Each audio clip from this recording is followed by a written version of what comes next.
master, and before the day is out." With that, Little John ran off into the forest, dressed once again in the clothes that the sheriff of Nottingham had given him whilst he was in his service. The sheriff is bound to return to his castle today, Little John told himself as he ran through the greenwood. He must be sure to meet him before he reaches his home. He reached Nottingham Road and waited. Soon, around the bend in the road, he saw the sheriff riding ahead of his men. Little John ran from the side of the road and dropped to one knee. "What are you doing here?" "May it please you, sire. I heard that you would be coming back from your journey today, and I knew that while you were traveling to the forest you would be pleased to do some hunting." "It was for me to say," said the sheriff. "True, sire," said Little John. "But when I tell you what I have seen, I think you will forgive me for coming to meet you." "Well, Violet, what is it?" "I saw the largest hart that I have seen in all my life. He was followed by a great herd of deer, which seemed to look upon him as the Lord and Master." Where did you see all this?" "It was only a mile away from here. If you give me your permission, I shall be pleased to take you to the spot."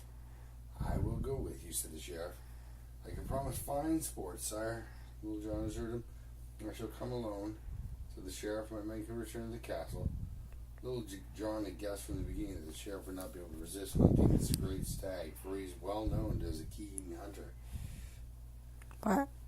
What are you doing, buddy? Okay. Little John had guessed from the beginning that the sheriff would not be able to resist hunting this great stag, for he was well known as a keen hunter. "I shall be glad to see this great beast," said the sheriff. "Lead the way, Greenleaf," which is really Little John. Oh, man. Anyway. The outlaw took him through the forest. He ran swiftly while the sheriff followed on horseback. Presently they came to a glade where, under a great tree, sat Robin Hood and his merry men. The sheriff turned upon Little John when he realized how he had been trapped, but it was too late.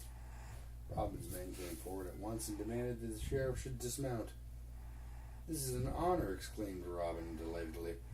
"You are very welcome, sire." "This is an outrage, you mean. You shall pay for this, Robin Hood," said the enraged sheriff. Robin ignored his remark. He was polite in the extreme, but there was a gleam in his eye that made the sheriff very uncomfortable. Robin showed him the great feast that had been set for him. The sheriff could do nothing but sit down and eat and drink. He wondered in his heart what Robin would do with him, for it was well known that he had many times vowed to kill Robin Hood. When the sheriff saw that all the silver dishes used in the meal were his own, he groaned loudly.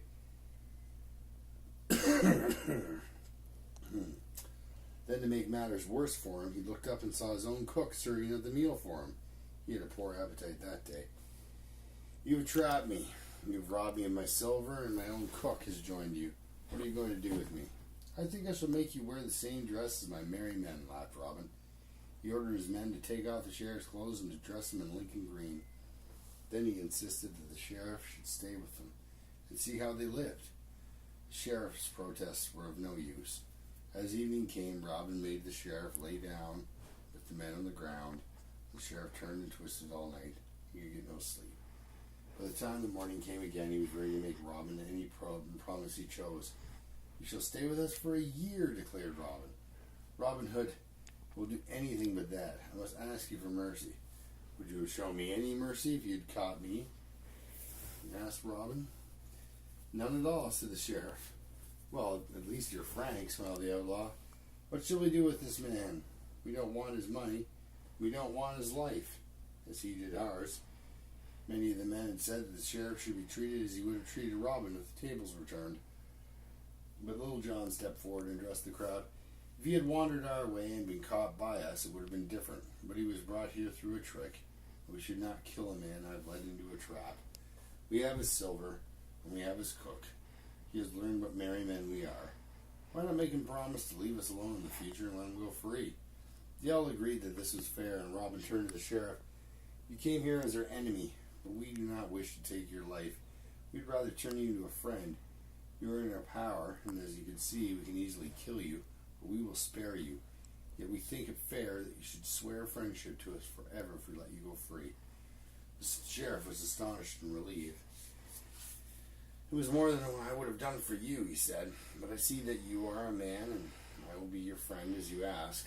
I shall seek your life no more.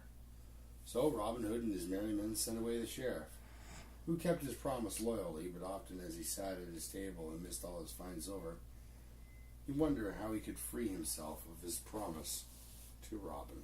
Oh, I didn't know that he did that.